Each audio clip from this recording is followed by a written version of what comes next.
Today's video is part 1 of the ultimate list of all HR functions based on the employee life cycle. Hi, my name is Ian Hopfe, and I'm an HR consultant.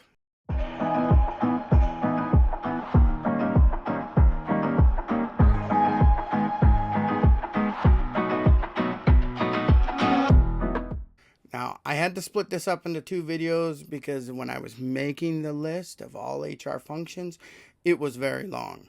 So this video is before hiring a new employee or your first employee.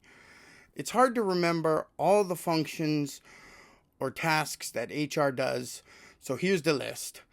And I hope you get some good information about this. Now remember, if you are the owner or a small business owner or the manager of a smaller organization, you may have to do all of this. Or some of these you might not even need to do because you're smaller. In a larger organizations, there may be whole sub-HR departments that do 1 or 2 of the functions on this list. Now, I'm following the employee life cycle because there's so many, and it's actually easier to remember these in steps as you go.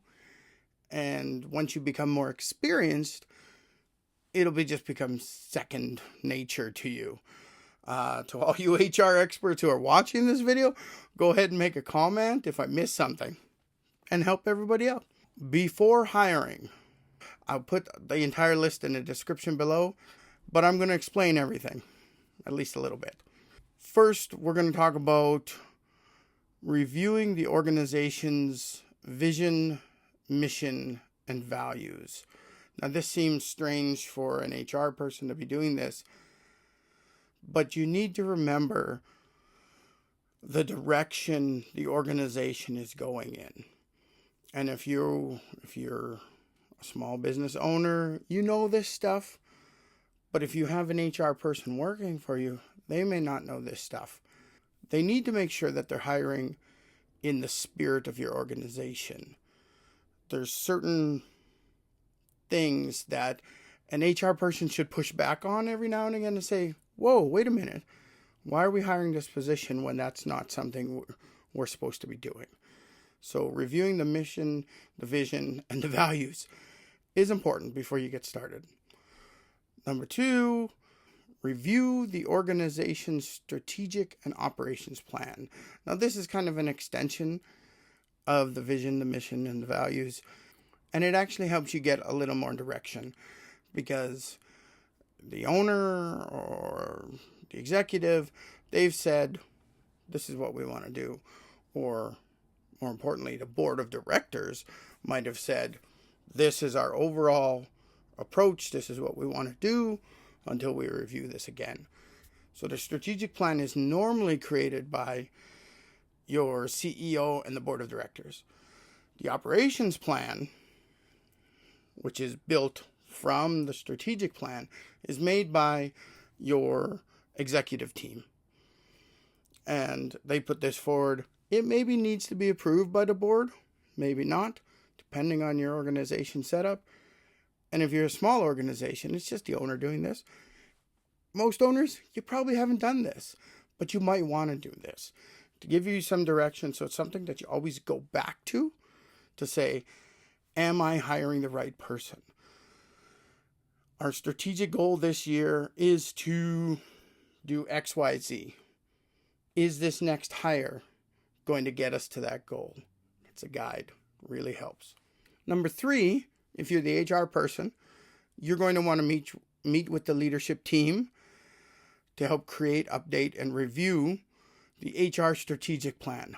Now, this is a narrow version. All it talks about is your plan for hiring, the plan for creating new positions, and everything around hiring, everything about expanding and growing based on the people you need. So you get this updated. You want to do it periodically. You want to do it before you first hire. You maybe want to do it yearly before you start the yearly hires. Now, based on your HR strategic plan, Number 4 is you want to define what role the organization needs to hire for right now. Smaller organizations or organizations that might be low on revenue, I always suggest that you go for the sales people first, or some sort of role that generates revenue for you. Because if you don't have the revenue to pay for everybody, your organization is going to be in a hard spot. If you're the owner and you're thinking, I need an admin assistant to help me organize myself. Now, that might be great. That might be exactly what you need. But can you afford that admin assistant? Is that admin assistant going to free up enough time that you will be able to generate more revenue? If you can't generate more revenue for your organization, then maybe instead of getting the admin assistant, you get another salesperson to help duplicate you if you're the one doing the primary sales. Anyone you hire to do this isn't going to be able to do the same amount of work. They aren't going to care about the organization as much as you. So you've got to keep training them and try to get them to at least 75% of what you can do in your sales revenue generating role. So number 5, you want to create or update the pay grid. And some organizations don't have pay grids. You really should have something, because you can budget the high end of that position. And if you don't pay them that much, you've got a bonus budget at the end of the year. It's important to know this, especially when you're hiring, because then you can put the amounts in. This person will make between X and Y amount of money per hour or per year. It's on your pay grid. So when they come to you and you're negotiating to hire someone, you know your absolute limit. So part of your negotiation, if they say, oh, I want this much money, and it's way out of your budget, you can confidently say, no, I'm sorry, I can't afford that. I've only budgeted up to this amount. If you do hire someone at the high end of your pay grid, they will get very few pay raises in the future. They might get a yearly increase for the cost of living, and that's about it. Hiring someone at the top of your pay grid is not that great. Now, if you're coming across people who all want higher than your pay grid, you need to re-examine your pay grid, because maybe you've missed something. You need to do more research on what people in the industry make in that position. And that's the whole idea of the pay grid. You're knowledgeable, you're up to date on what's going on so that you can properly negotiate with your new employees. Number 6, you need to decide on the benefits package that will be offered. Okay? If you're a small organization, you might not have any benefits. But can you come up with something that's considered a benefit? Can you buy a monthly bus pass for someone to get to work? Benefits can be just about anything. They're not just health benefits, but the benefits are something that are continuous, that they always get. If you currently have employees and nobody's getting any real benefits, getting some sort of benefit would help. Anything. And if you're thinking health benefits and you got the absolute basic, it's something. It's better than what you had before. Now, the idea with benefits is, or the goal of benefits is that you do increase them occasionally, or you make them better in some way. This is to keep up with the world, right? To keep up with inflation, to continually showing your employees that you do care. So consider all the benefits that you can afford at this time. If you can't afford it, make a plan. So when you get to a certain revenue or profit level, that you will start a benefits package. And this will help you in the future. And if your employees ask, you can tell them this. This may be something to help them help motivate them. look, everybody, if we can get to XY dollars this year, I'll get benefits the month after. Stuff like that.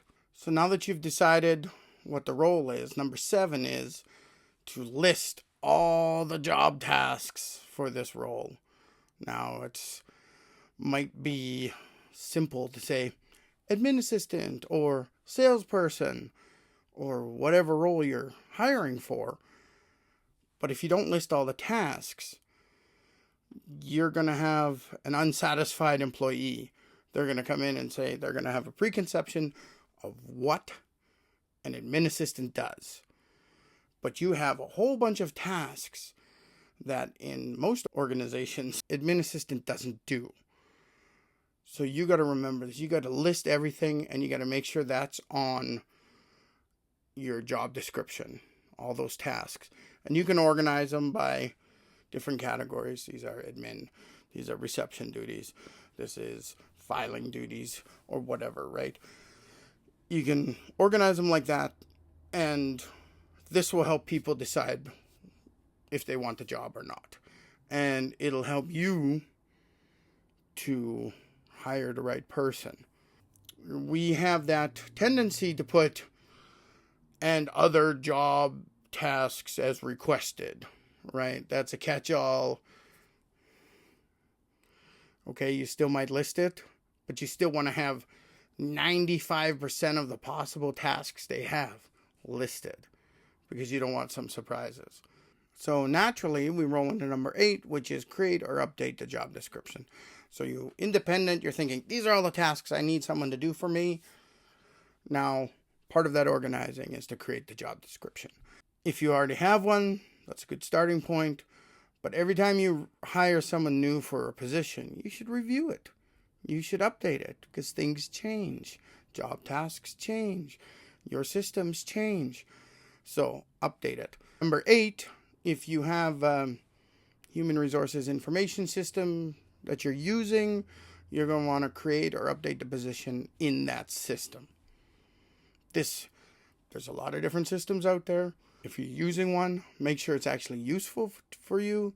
If you have very few employees, maybe you don't need one. That's an expense you probably don't need.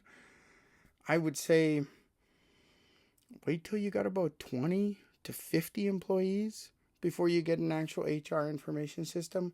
Up to that point, good old folder in the filing cabinet is probably all you need. It'll save you some money.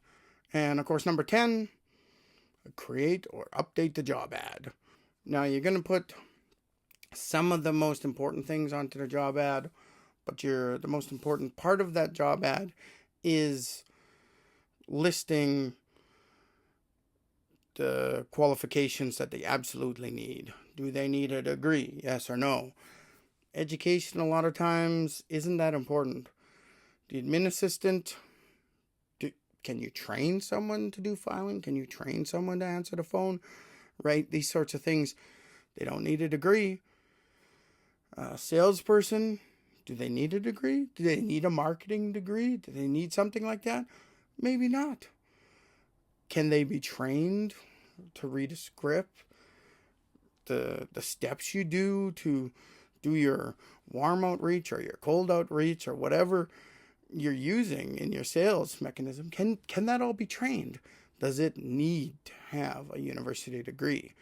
Now, when I think about HR, for a small organization, you could probably get away with someone who's got just a little bit of experience, or maybe someone who's got an HR certificate. It isn't a degree, but as soon as you start getting into a larger organization, 50, 75 employees, you need someone with a degree. Because the size of the organization, the complexity of things, that's when it starts being needed. A lot of positions just kind of need more experience than education, and still other positions just need a warm body that's trainable, right? So think about that when you're putting up the job ad. What is really needed?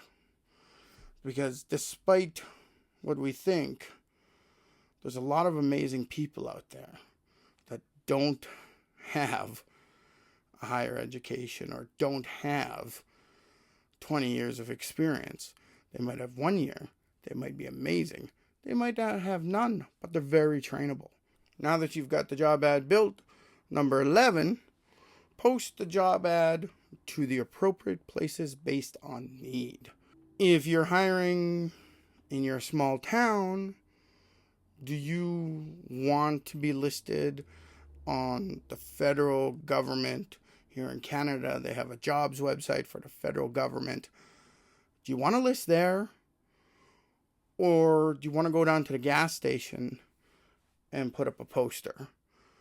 Do you want to just send a quick email to the local newspaper? Now, if you're trying to be a diverse employer and you're trying to get, different people working at your organization, which is amazing.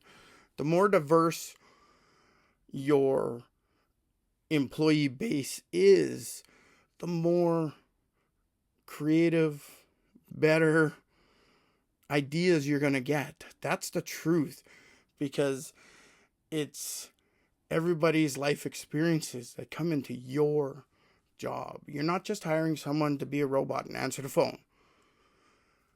That person has a brain. That person has ideas. You want to get those ideas from them. So you want as diverse ideas as you can. So maybe if you're thinking you want to make sure you got 5% Indigenous employees in your organization, well, maybe you're going to call the closest First Nations, ask if you can send them your job ad, and they'll post it at their main admin office. Or if you're in a community with a Native Friendship Center, they'll probably post your job posting for you, right? And they have programs. You could partner with them, right? And that goes for any other person of color or ethnic background. You can find those local organizations. If you're hiring an HR person, if you're in Edmonton or a large city in Alberta, you might want to go right to CPHR and see if you can get your job ad listed on their website just for their members. Then you're getting someone who's got a degree, someone who's either working on or has their HR certification. So you're getting experience. You're getting that sort of thing. So think about the position you're getting, what your needs are. Sometimes we want to just throw the job ad up on Indeed and everyone in the world can see it. You're getting job applications from Europe, Asia, Africa, South America, and you can't hire these people because you have to sponsor them to move to the country. Indeed may not be the place for you. Think local. If you got employees that are always late for work, try to advertise just in your neighborhood, because then the people in the neighborhood who see your ad, they live in the neighborhood, so they might not be as late as much. Okay, so you've posted your job ad, and number 12 is review and vet resumes for your minimum qualifications. And if you have an HR information system where people are applying online through that system, you may have set up some basic information or basic requirements there that would automatically funnel out people. And that might be easy for you, especially if you're getting 500 resumes. It might narrow it down to 100 or something like that. Now, I'm a little bit of old school. I do enjoy when the resumes are printed out because I can kind of sort them into piles. But at the same time, if you have an HR information system set up, you can put notes and you may be able to change the classification of it so you can whittle them down as you go through them multiple times. If you're a small business owner, this can be time consuming, but you should honestly try to go through every resume you see. Once you've reached a date that you advertised was the end of your application, so number 13 is close the competition and removing the job ad from job boards and updating your HR information system if you have one. And that leads to number 14, rate and sort the resumes for the top candidates. That's where I print them out and I like to look at them. Or you can use your HR information system to rate them as you go through them. During this process, you may find some people that are suited for this position, but you may also find some people that you think, I might want to contact that person in the future for a future role, the next time you advertise for this or something like that. Or you look at their skills and you say, oh, I got this other position I'm going to put up next month. I want to keep them. So flag these people. And when you post that next position, you can send directly to them and say, hey, I thought of you. You applied for this position. Here's a position we're opening. Would you be interested in it? And this might save you from even having to post your next position because you've already got a list of possible candidates. So number 16, I think we're about halfway through this list. Yes, very exciting. Number 16 is create or update your phone interview questions. So this is your first interview. You're going to phone them up and just get some basic information, the most important stuff that you need to get from them. So we're looking at maybe 5 questions. You don't want to make it too long. If you think they're quick questions, yes or no answers, push it to 10, but try to keep it simple. Because the idea of the phone interview is just to see if they're breathing, to see if they have some sort of energy or personality. Like, this is important that when you invite someone to an in-person interview, you kind of get a feel for them. And so just remember, all the questions have to be about the job or about their job history. Maybe a couple questions. If you were in this situation, how would you deal with it? Sort of thing. So number 17, based on the phone interviews, you're going to know who you want to bring in and have a face-to-face with. So this is where you schedule the phone interviews. Basically, you're just sending everyone a quick email and saying, hey, can you come in on this date and time for an interview? So after scheduling the phone interviews, of course, you want to conduct the phone interviews. Keep it simple. You don't need other people on the phone. It can be just you. It can be just your HR person. Again, it's pretty basic. Make sure you take extensive notes as they talk. Of course, number 19, vet the candidates based on the phone interviews. So you want to go from 5 to 10 candidates down to 3 to 5, possibly. You want to find out the availability of your hiring managers and your interview team. You want to make sure they're ready. You don't want it to be just you. You want at least one other person with you. Better to have 2. It's better if there's 3 of you there, and it's better if they're different sorts of people. I've been in interviews as an Indigenous person. I walked into an interview where there was 3 white executives, and they called in 3 more white executives, and they're all males, middle-aged white males. To me, as an Indigenous person, that was a red flag. In the interview, I kind of told them that. So do you think I got the job? No, I did not. I was telling them the truth they needed, but they didn't listen. I was already helping them, but they didn't listen. So you don't want your potential employees to see a red flag. So your interview team is going to be you and someone of a different gender, and preferably another person of a different race, right? You want to show diversity as you hire people.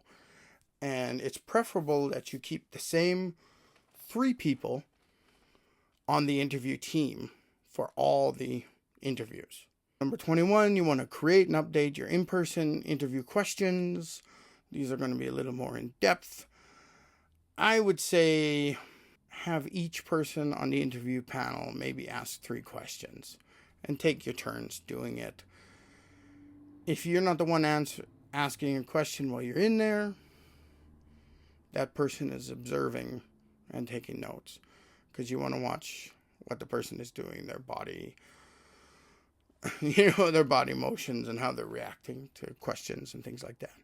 So number 22, you're going to schedule the second interview, which was now going to be in person or a video interview. Nowadays, that's what we do, Zoom or some sort of Teams, Skype, for your preferred candidates. Now, this is going to be just a few, like I said, 3 to 5.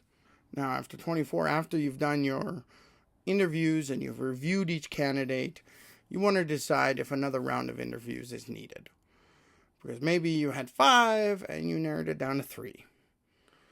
But you really don't want to have more than 3 interviews.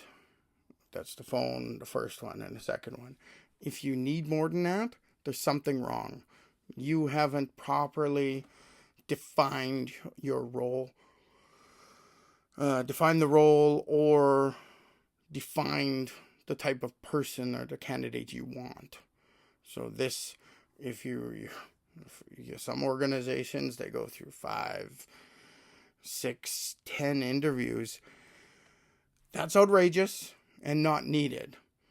You are doing something wrong if you're going over 3 interviews, right? You're not cutting down the people enough at each level, or you're not defining the role, so you're having difficulty deciding on who you want to move to the next level.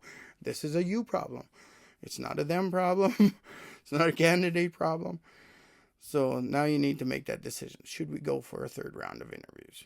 Now, when you finally decided on who you want to hire, number 25 is create or update your standard employment contract. You have to have some sort of contract for them to sign. I have seen contracts as simple as 1 page, you sign it. I've seen contracts being 20, 30 pages of legal jargon. Depending on your organization, it may be short or it could be long, depending on whether or not you've spoken to lawyers about it or not. You may be able to get into Law Depot online and print out a basic contract and just edit it for your organization. And depending on your organization, you might want them to sign a non-disclosure agreement. This could be part of the contract.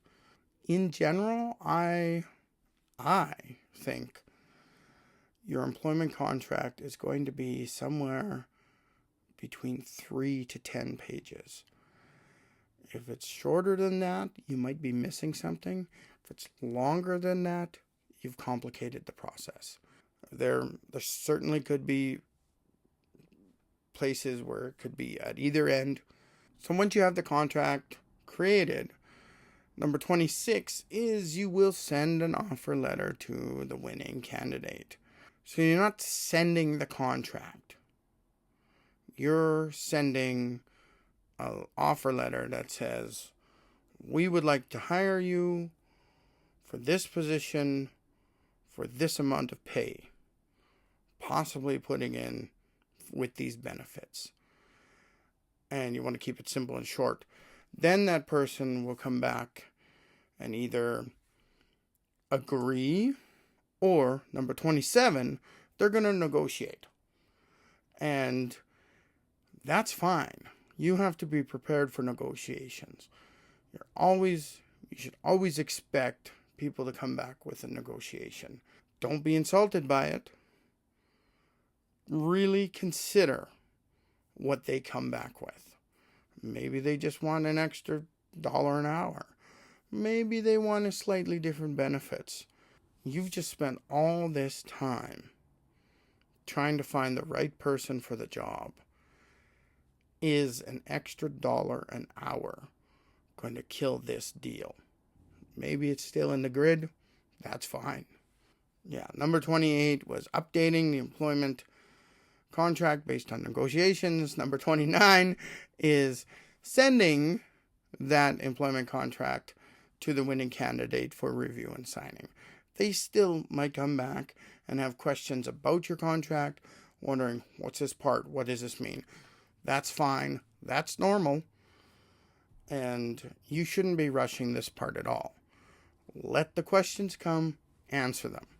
And of course, now number 30 is you're going to receive the signed employment contract and you've hired the new employee.